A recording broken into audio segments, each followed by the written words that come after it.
Les serpents et les araignées évoluent discrètement dans la nature, grâce à une arme de choc, leur venin.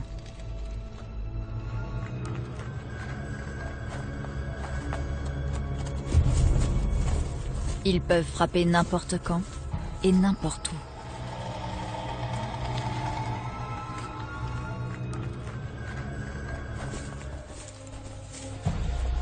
Les serpents sèment la terreur partout dans le monde. L'un des plus redoutables vit dans le centre de l'Australie.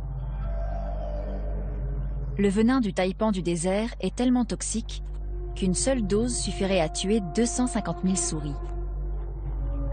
C'est le serpent le plus venimeux au monde. Mais ses proies sont rares et difficiles à attraper. Ce prédateur impitoyable peut patienter des semaines avant d'assouvir sa faim.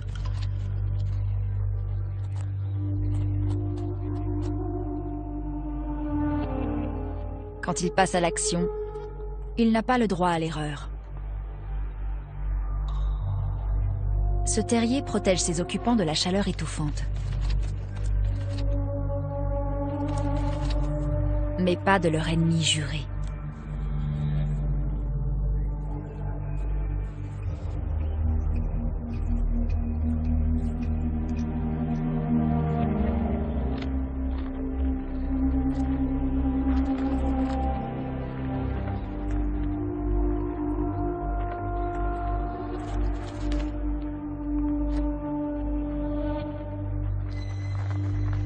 Le rat est pris au piège de son abri.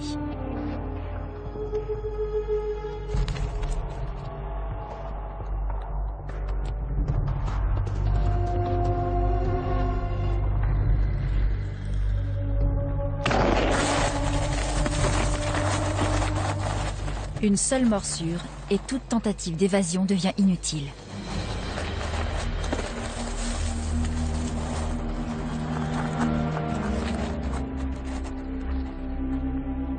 Quelques secondes plus tard, le rongeur rend son dernier soupir.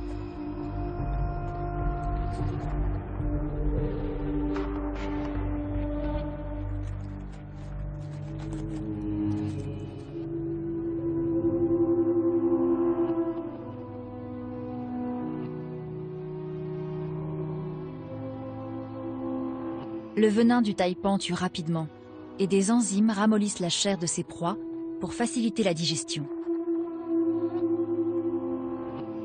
Le taipan inocule donc un cocktail meurtrier.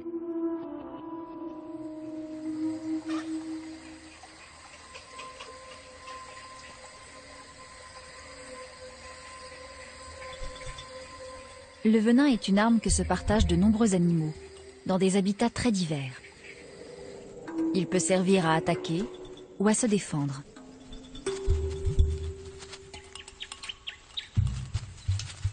Mais l'utilisation du venin impose une règle d'or. Il doit être introduit directement dans l'organisme de la victime. Le venin est généralement sécrété par une glande et injecté dans le système sanguin de la proie par une piqûre ou une morsure.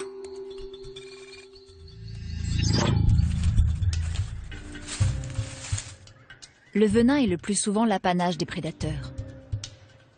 Les scorpions, les araignées, certaines méduses et de nombreuses espèces de serpents sont venimeux.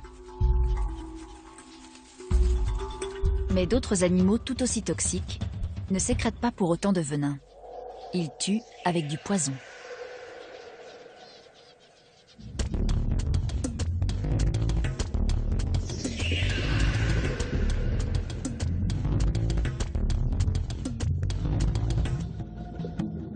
Le poison est un produit chimique toxique présent dans le corps d'un animal ou sur sa peau. Et contrairement au venin, il n'a pas besoin d'être injecté. Un simple contact peut entraîner la mort.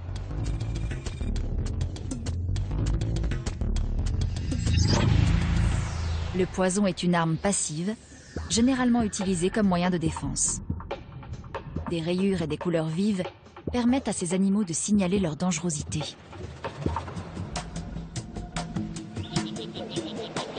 Cette grenouille est particulièrement vénéneuse. Elle sécrète des toxines d'une redoutable efficacité, en partie grâce aux insectes dont elle se nourrit pour survivre.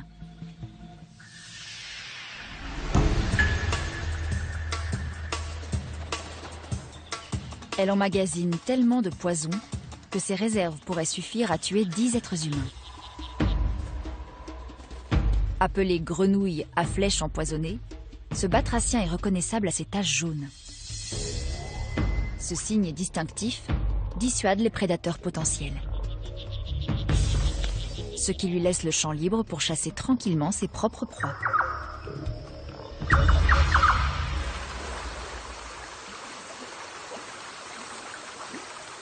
Dans la nature, certains aliments représentent un danger. Et c'est une leçon qu'on apprend parfois à ses dépens.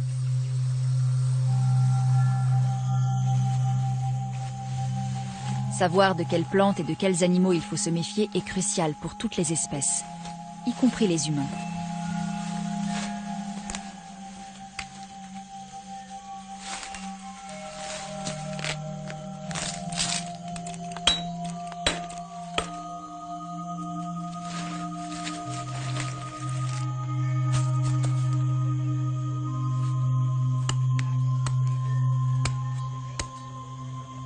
Les hommes s'appliquent à transmettre leurs connaissances depuis des générations.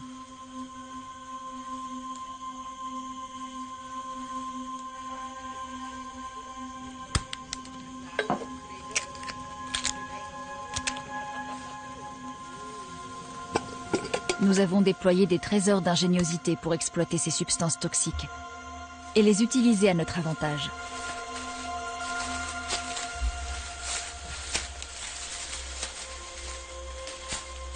Des chasseurs ont notamment découvert que les toxines de certaines plantes ou animaux étaient idéales pour transformer une simple flèche en arme meurtrière.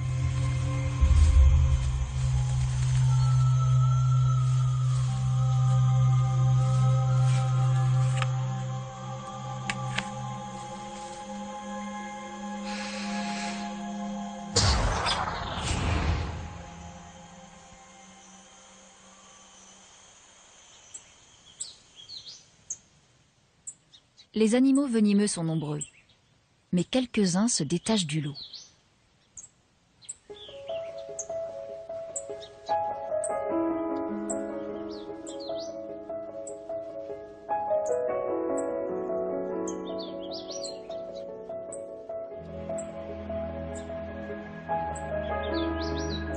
Certains misent tout sur leur système de défense.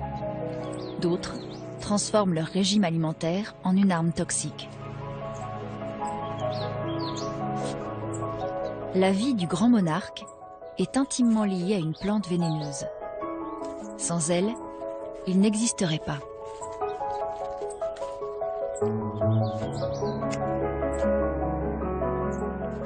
Le laiteron renferme un liquide blanc, du latex très acide que la plupart des animaux évitent car il n'a pas bon goût et peut se révéler très collant.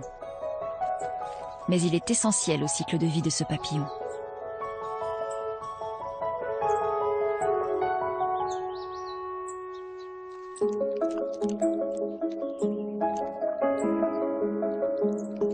Dès que les chenilles du grand monarque réussissent à s'extraire de leur œuf, elles se dirigent droit sur la première feuille de laiteron venue.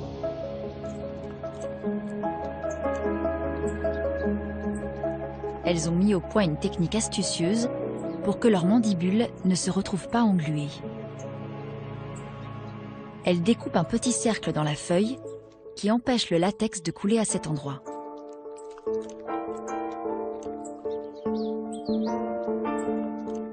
À mesure que la chenille grandit, elle peut dévorer la principale nervure de la feuille et le latex ne coule plus du tout.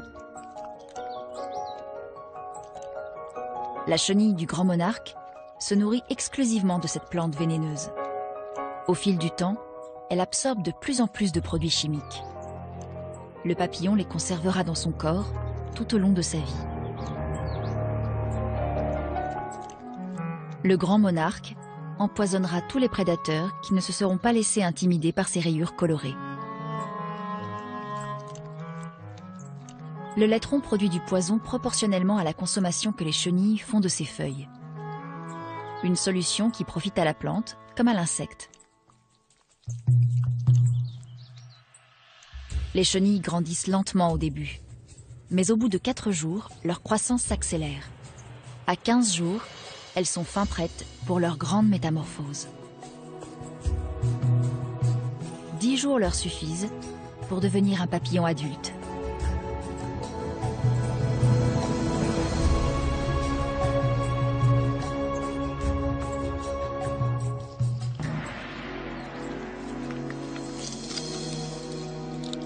Le grand monarque est maintenant entièrement formé. Il n'a plus qu'à déployer ses ailes et sa transformation est terminée. Ses ailes envoient un message clair. Qui s'y frotte, s'y empoisonne. Et comme ce papillon est un grand voyageur, ce signal en forme d'avertissement est essentiel à sa survie. À l'approche de l'hiver, les grands monarques entament un long périple de 4000 km vers un ciel plus clément.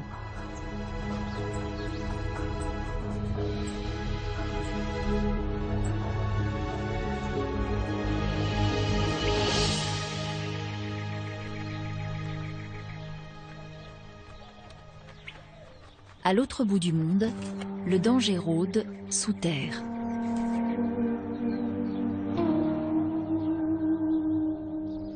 Les Boshiman du désert de Kalahari chassent avec des flèches très spéciales.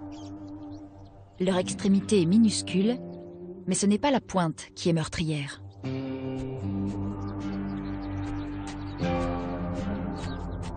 Des cocons d'un scarabée appelé Diamphidia sont enterrés à côté de ces arbustes. En quelques minutes, les chasseurs trouvent tout ce dont ils ont besoin. Ce qui est à l'intérieur de ces cocons va leur permettre d'élaborer une arme redoutable. Mais l'étape suivante est délicate. Les flèches doivent être enduites d'un poison qui peut potentiellement abattre de très grandes proies.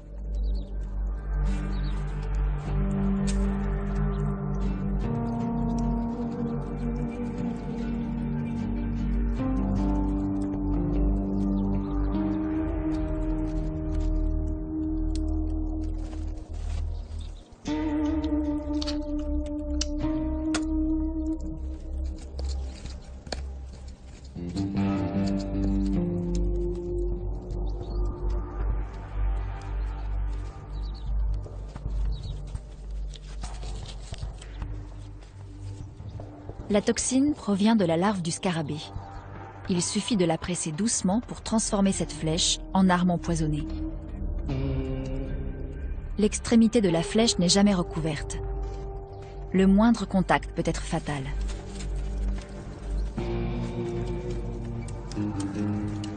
C'est une opération dangereuse qui nécessite un savoir-faire transmis de génération en génération.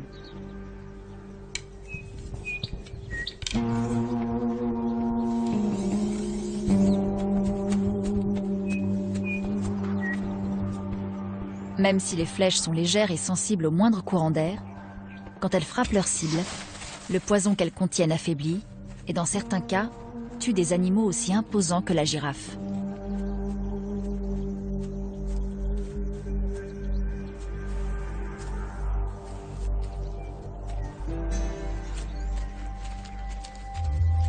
Les Boshiman ont l'habitude de chasser les gazelles, les koudous et les gemsboks. Et ce poison se révèle un outil très précieux, même de loin.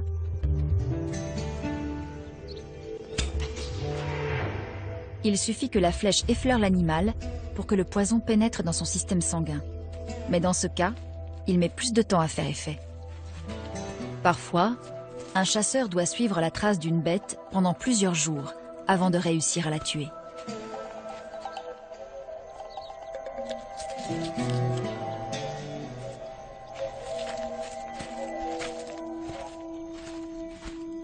Les Boshiman exploitent depuis longtemps ce poison naturel.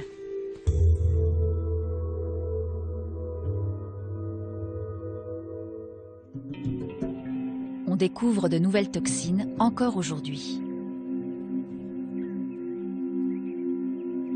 L'observation attentive de certains animaux nous a permis d'en savoir plus.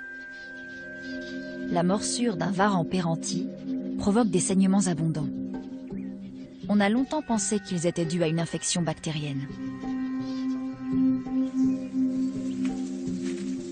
De récentes recherches ont permis d'établir que la morsure du varan péranti est en fait probablement venimeuse. Ces glandes salivaires produiraient des toxines.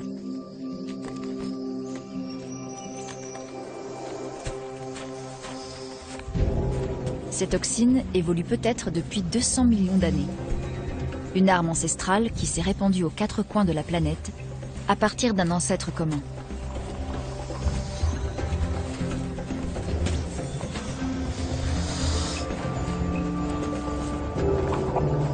Le varan de Komodo est un autre animal dont le venin est longtemps passé inaperçu. Sa morsure était réputée meurtrière, mais là encore, elle était attribuée à des bactéries dans la salive du reptile. Des glandes à venin ont depuis été découvertes dans ses mâchoires. Il l'injecterait en mordant ses victimes.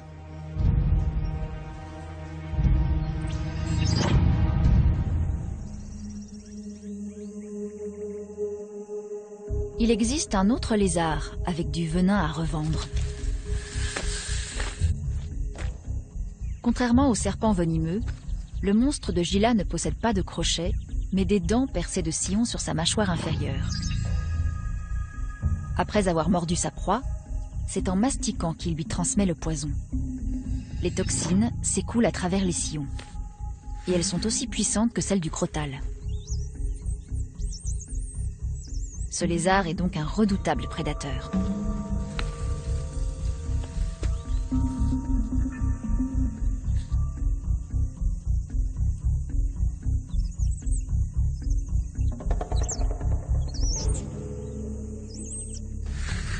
Il se déplace lentement, sans se cacher.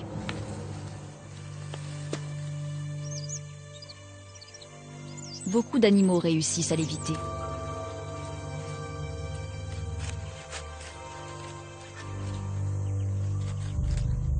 D'autres sont impuissants.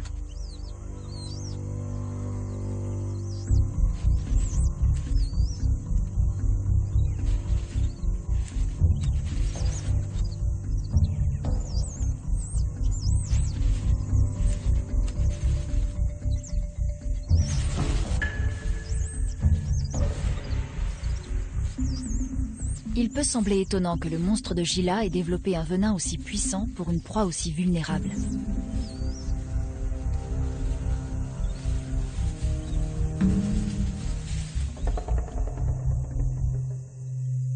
Le venin s'est peut-être adapté au gré de l'évolution. Si les mammifères étaient difficiles à trouver, les reptiles avaient besoin d'armes capables de surpasser celles de leurs congénères.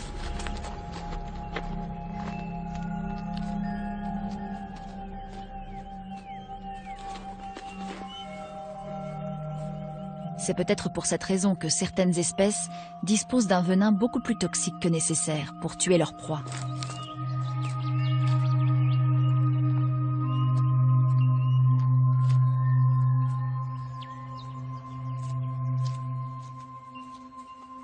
Mais cela présente un autre avantage. Une proie qui meurt rapidement est moins susceptible de se débattre et de s'échapper.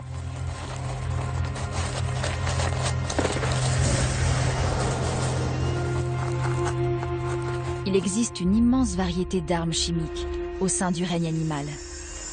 Et certaines sont très sophistiquées.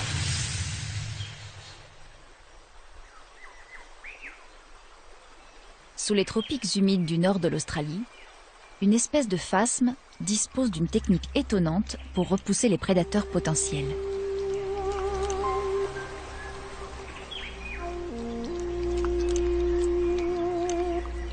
Les femelles passent leur vie entière à se nourrir et à se reproduire sur les longues feuilles du pandanus.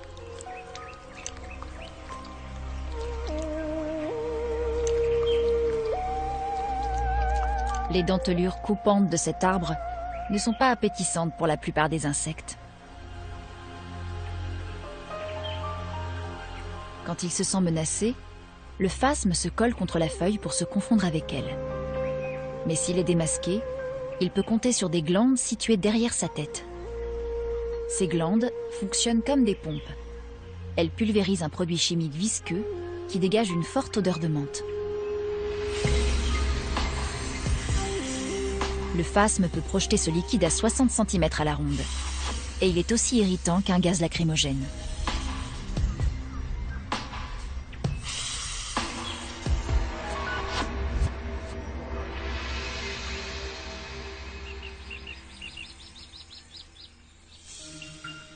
Le fameux aiguillon du scorpion est tout aussi efficace.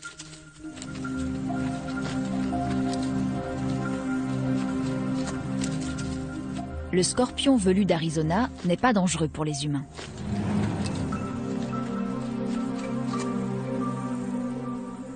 Mais ce dard effilé sur sa queue lui fournit toutes les munitions nécessaires pour s'attaquer à une proie particulièrement redoutable.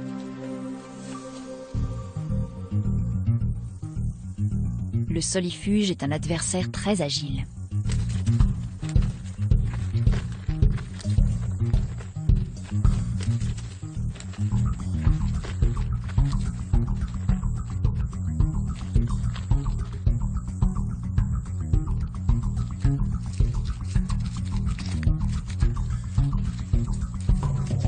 Cette araignée est dépourvue de venin, mais elle possède 4 crochets extrêmement puissants.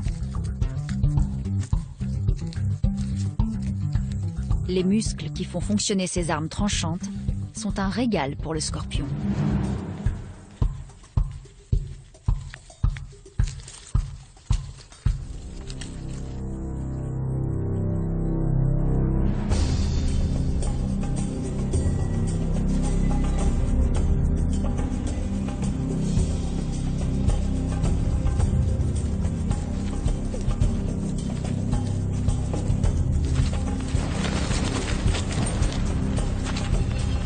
Le scorpion frappe à une vitesse foudroyante. Une fois qu'il a immobilisé sa proie, son aiguillon s'enfonce dans les parties les plus tendres.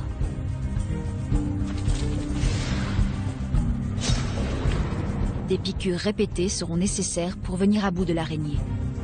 Mais le dard du scorpion, lisse et glissant, est idéal pour ce travail.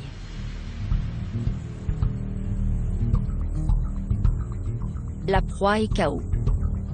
Le scorpion peut passer à l'étape suivante.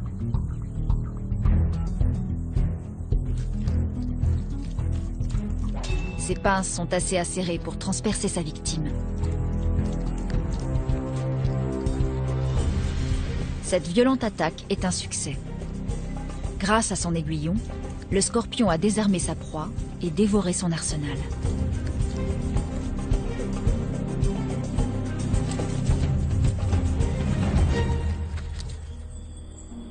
Mais une toxine, même très puissante, est inutile face à un animal qui a développé une immunité.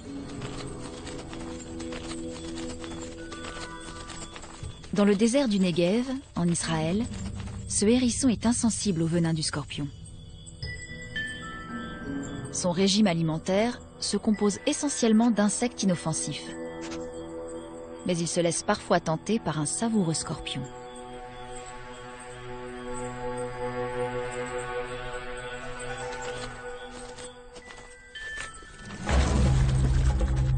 L'arachnide pique le hérisson à plusieurs reprises sur la bouche et les lèvres. Son venin est assez puissant pour tuer un humain. Mais contre ce petit mammifère, il est inefficace. Le système de défense du hérisson est la meilleure des attaques.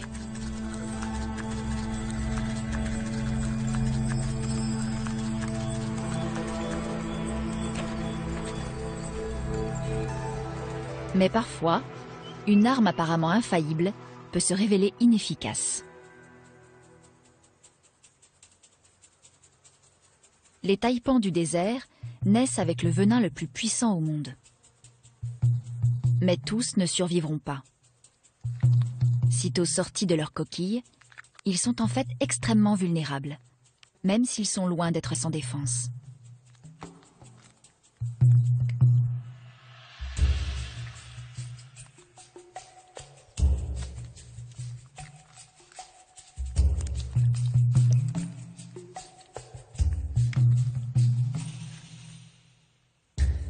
Leur venin est déjà actif. Peu après l'éclosion, il est 50 fois plus puissant que celui du cobra. Mais c'est leur taille qui fait d'eux des cibles faciles. Le danger peut provenir du ciel, mais aussi d'un autre serpent.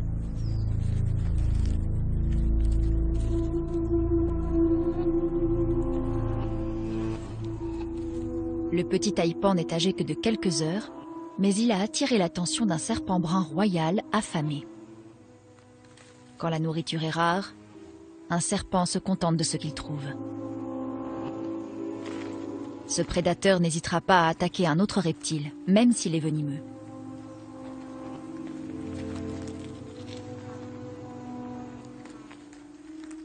À mesure que le serpent brun royal s'approche, l'instinct du jeune taipan se réveille. Il frappe le premier. Et après une morsure aussi redoutable, de nombreux prédateurs succomberaient.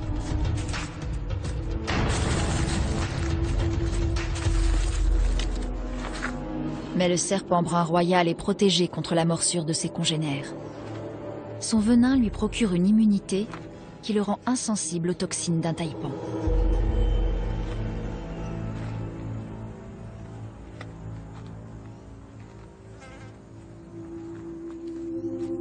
Le venin du taipan du désert lui permet d'avoir le dessus sur de nombreux animaux, mais pas sur le serpent brun royal.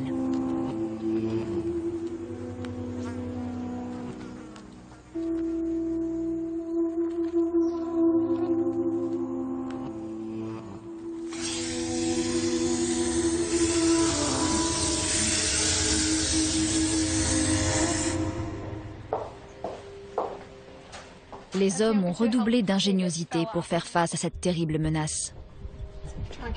Contrairement à de nombreux animaux, on ne dispose d'aucune immunité naturelle contre le venin. Dès qu'il a pénétré dans nos vaisseaux lymphatiques, il a une action très rapide. Il peut notamment affecter notre système cardiovasculaire et notre système nerveux. Pour contrer ces effets, il faut réagir vite.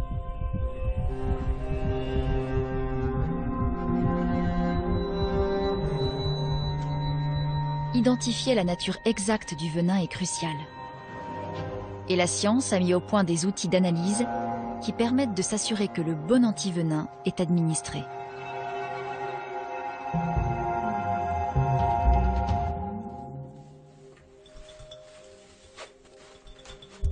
Les serpents les plus dangereux produisent des venins qui sont un cocktail de plusieurs toxines.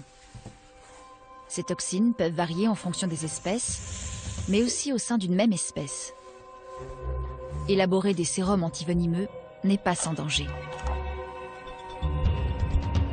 Le venin du serpent doit être prélevé directement dans les crochets de l'animal.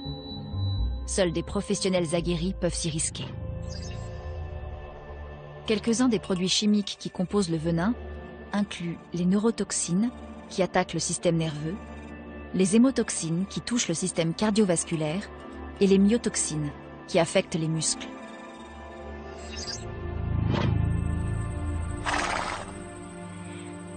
Les chevaux jouent un rôle crucial dans ce domaine. Des recherches ont établi que des doses limitées de venin peuvent être administrées à un cheval qui développera alors des anticorps contre ces toxines.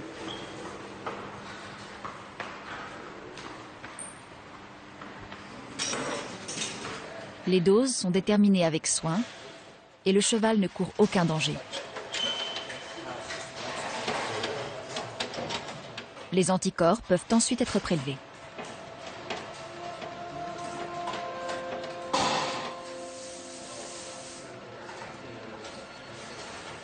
Tous ces travaux rendent possible la fabrication d'un antivenin pour l'homme qui pourra sauver la vie des victimes de morsures.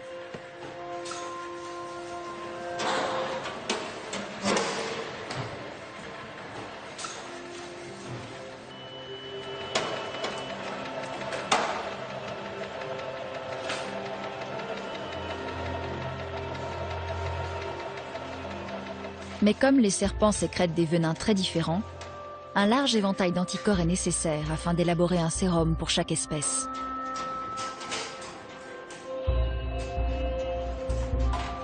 C'est une entreprise de très longue haleine qui permet de sauver davantage de victimes chaque année.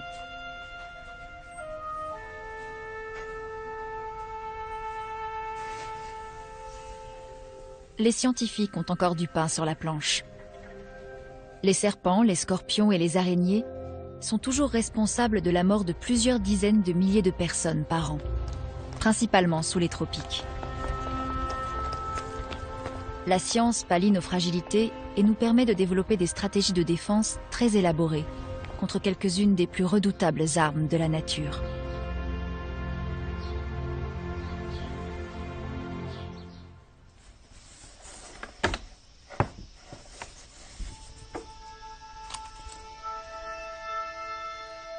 Les chevaux ont contribué à la création de sérums très efficaces contre le venin des serpents. Mais d'autres animaux ont aussi joué un rôle. Des anticorps produits par des lapins ont par exemple permis d'élaborer une préparation contre le venin d'une redoutable araignée, la mygale de Sydney.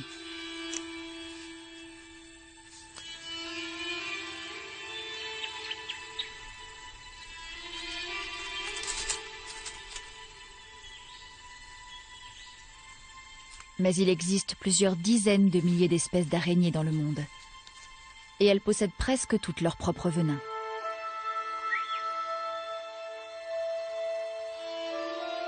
Le venin n'est qu'une arme parmi un ensemble de techniques et de stratégies développées par différentes araignées dans différentes régions.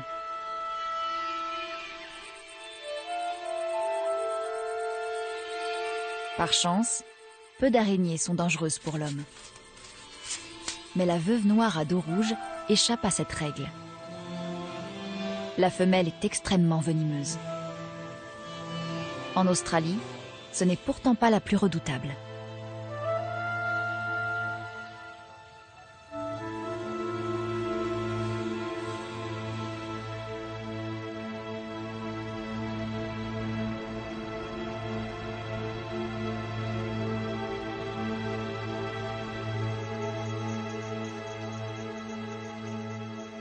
L'Atrax robustus, ou mygale de Sydney, est l'araignée la plus dangereuse dans cette partie du monde. Elle a déjà tué une poignée d'hommes. Mais son venin n'est d'aucun secours face à son principal prédateur, le péramel. Ce petit mammifère a la chance d'être immunisé contre la morsure de cet arachnide.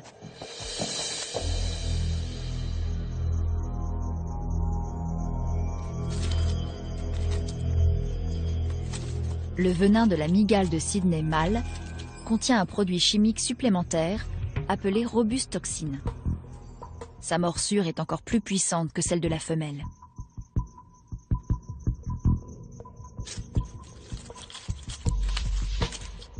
Mais au moment de l'accouplement, c'est le mâle qui court le plus grave danger.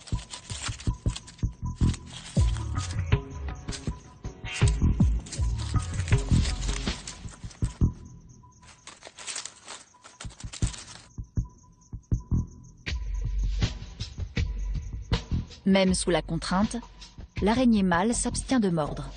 Et le plus souvent, c'est au péril de sa vie.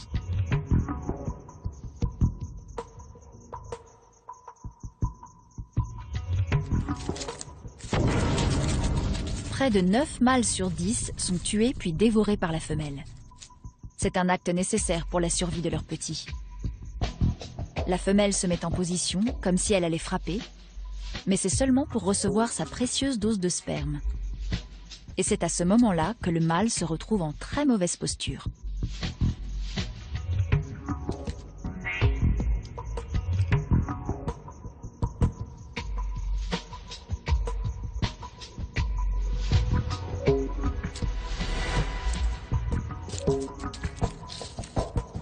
Cette fois, il a de la chance. Il a accompli sa mission et il bat en retraite au plus vite.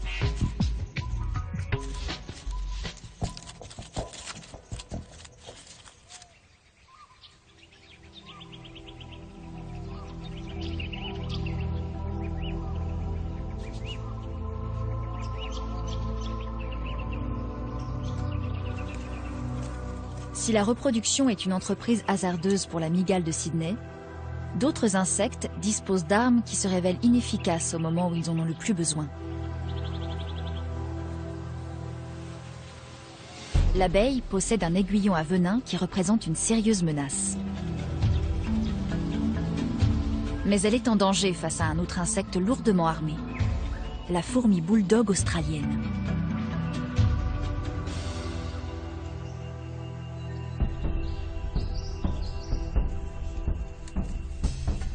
Ces fourmis ont de nombreux atouts. Leur mâchoire, leur force, leur agilité et leur capacité à lancer une attaque chimique. Elles peuvent faire de gros dégâts.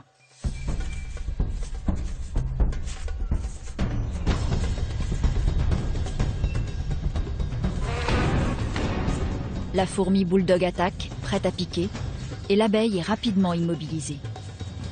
Son aiguillon n'est pas assez souple pour ce combat au corps à corps. L'abeille a beau posséder un puissant venin, ses armes ne sont pas adaptées contre cet adversaire.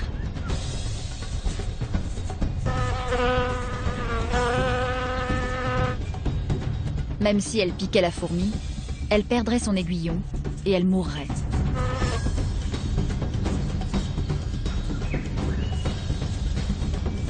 Elle se sacrifie pour protéger la colonie et la ruche. Pendant ce temps, le vainqueur peut piquer sa proie à de multiples reprises.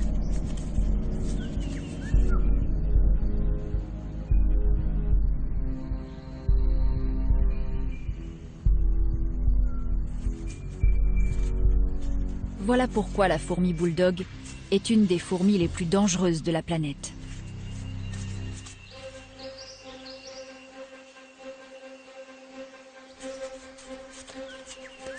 Les colonies de fourmis disposent d'armées fortes de centaines de milliers de membres.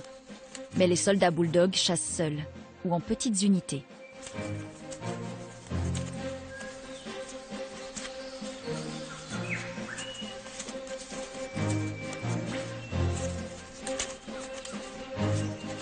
Contrairement aux fourmis classiques, celles-ci peuvent abattre des proies de grande taille et faire le plein de protéines, comme avec ce coléoptère.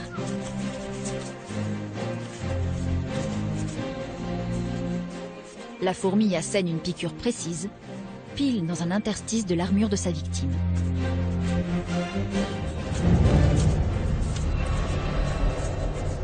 Elle rapporte son butin chez elle. À cette époque de l'année, de nombreuses petites fourmis affamées ont besoin d'être nourries. Et ce coléoptère sera une source précieuse de nutriments, de protéines et de sucre.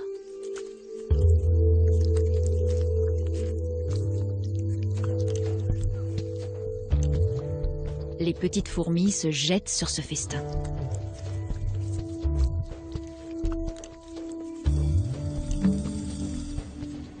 L'avenir de la prochaine génération de fourmis bulldog est assuré.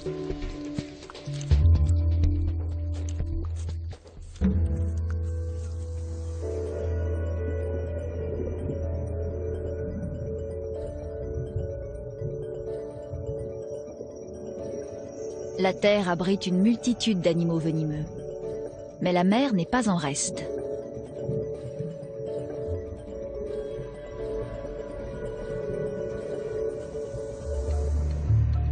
Les serpents marins sont des cousins des serpents terrestres.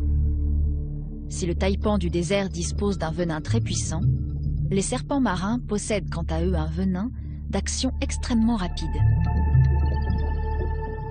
Grâce à leur extraordinaire puissance, ces reptiles des mers peuvent tuer en quelques secondes. Mais ils ne sont généralement pas agressifs. Et les morsures sont rares.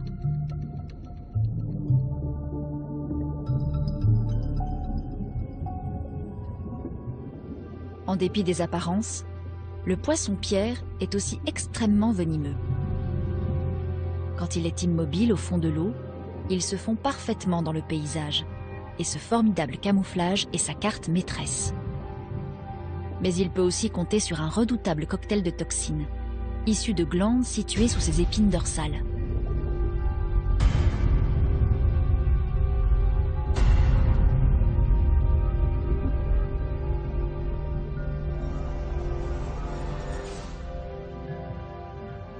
Le poisson-pierre dispose d'un venin très puissant, sans qu'on sache vraiment pourquoi.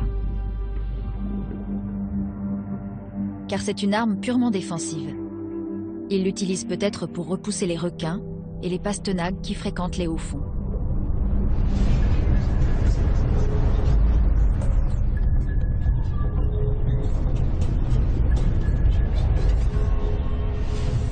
Un autre animal très dangereux rôde dans les profondeurs.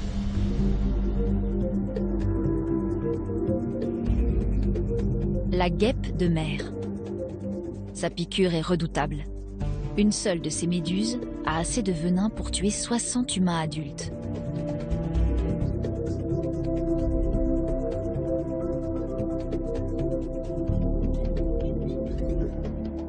Ces tentacules de 3 mètres de long sont recouverts de milliers de flèches meurtrières, appelées nématocystes. Tout être vivant qui entre en contact avec ces tentacules déclenche les flèches.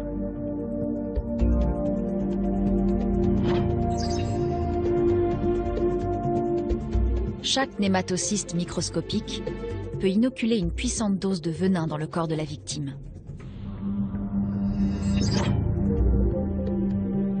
Ce tueur aux allures de fantôme est la méduse la plus venimeuse au monde.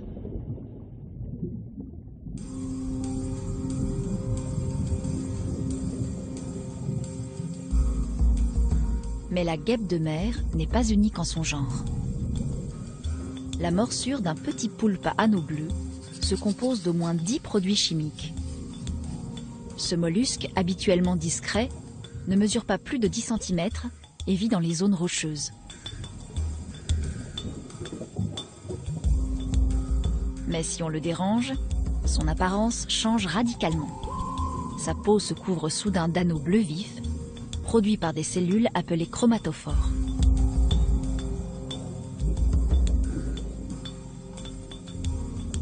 C'est un bon moyen de tenir les prédateurs à distance.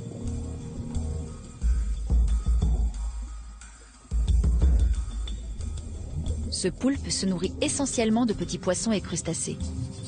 Son arme chimique lui sert à attaquer et se défendre. Et parmi la gamme de toxines contenues dans son venin, ses proies doivent en redouter une par-dessus tout, la tétrodotoxine. Cette substance est beaucoup plus puissante que le cyanure.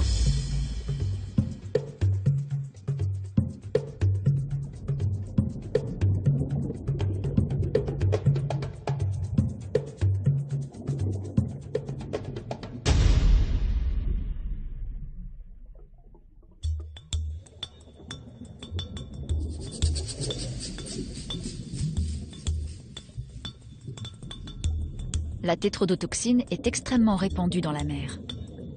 Plusieurs espèces en produisent, notamment le poisson globe. La tétrodotoxine est présente partout dans son corps.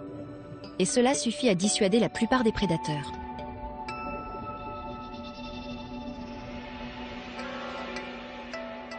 Mais les Japonais en ont fait un mets délicat. Ce poisson est connu ici sous le nom de fugu.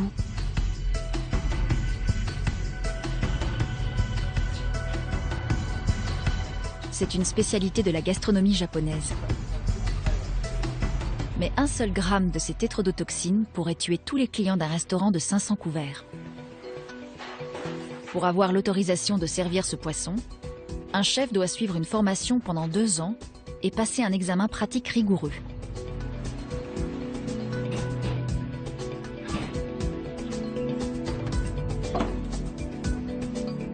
Le foie, les ovaires, la peau et les reins du fugu sont tous potentiellement meurtriers.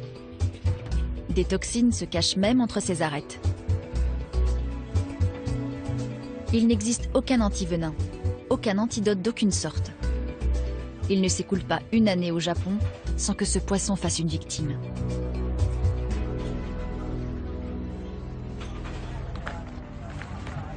Les produits chimiques mortels exercent depuis toujours une étrange fascination. Nous avons appris à en fabriquer, mais nous avons vite compris que les risques d'une guerre chimique étaient trop importants. Et des accords internationaux ont été signés pour limiter leur développement.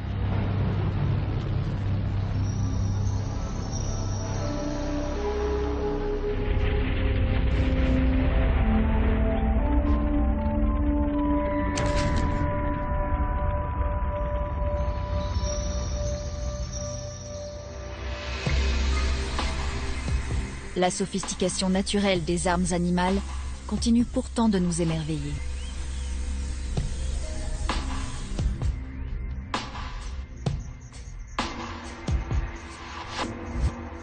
La peur panique que ces tueurs nous inspiraient s'est muée en un profond respect pour l'extraordinaire complexité de leur chimie.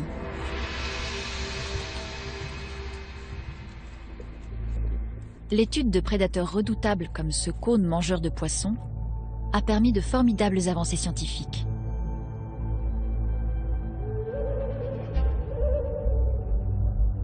Ces mollusques possèdent une trompe extensible armée d'une sorte de harpon.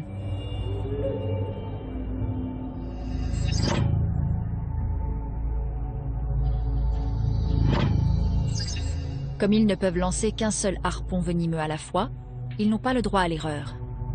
Ces gastéropodes ne sont pas en mesure de poursuivre leur proie.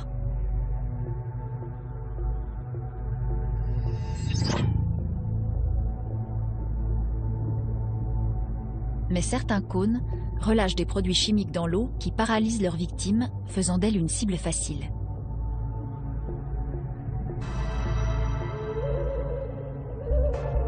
Leur venin renferme peut-être la clé d'une innovation médicale majeure.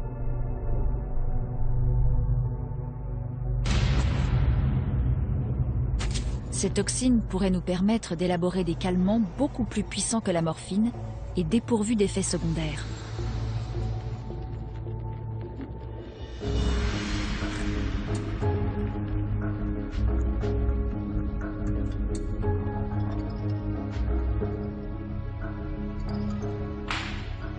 Exploiter ainsi le potentiel des toxines animales pourrait un jour être bénéfique à l'espèce humaine.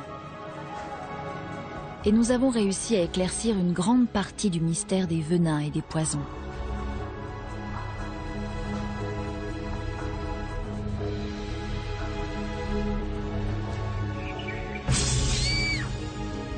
Nos connaissances ne cessent de s'élargir, et la possibilité de sauver des vies ne peut qu'augmenter.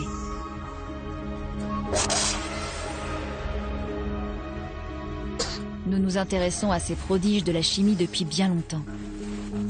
Forts de ce savoir, nous mesurons aujourd'hui tout ce que les armes de la nature ont à nous apporter.